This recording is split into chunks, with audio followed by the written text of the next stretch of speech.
My name is Yesenia Arango. I am a 2019 Teach for America Corps member. I am currently a 7th grade math teacher in Lawrence, Massachusetts, which is right outside of the city of Boston. I relate to my students on so many different levels. To begin with, I'm Latina, so both of my parents were born and raised in Medellin, Colombia, and immigrated to this country about 30 years ago. A lot of my students are in very similar positions where their parents might not know English, where there's this huge cultural barrier that they have to learn how to manage. It's really important to let my personality come through and be really authentic with my students. I not only want to engage them in the material, but I want to let them know that they're okay.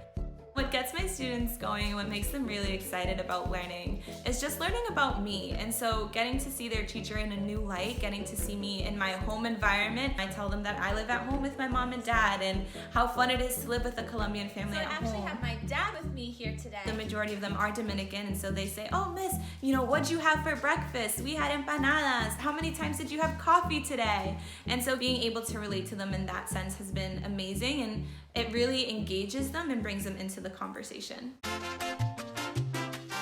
Hi, and welcome to our virtual classroom. We'll be working from home up until the end of the year. So this is going to be a place for students are in very different home lives than they might be having at school.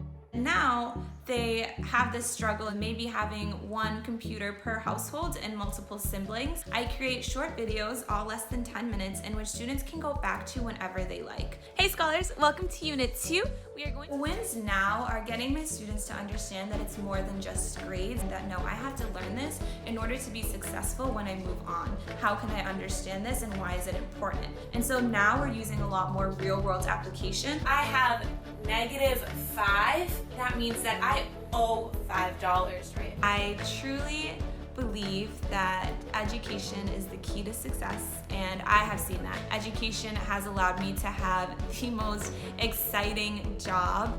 I'm able to sit in front of the most amazing group of students and not only teach them, but learn from them as well. My students, they are patient. They are patient with me, they are patient with the community, they are patient with each other. I came to Teach for America pretty much wanting to do something that I could give back with. I grew up in a community where I had Teach for America teachers, and to me, education was something that I always valued, but I never saw myself represented at the forefront of the classroom. So whenever my student doubts themselves or whenever my student feels like they might not be able to accomplish something, I'm there as a reminder, literally just by being at the forefront of the classroom, that they can do whatever they put their minds to.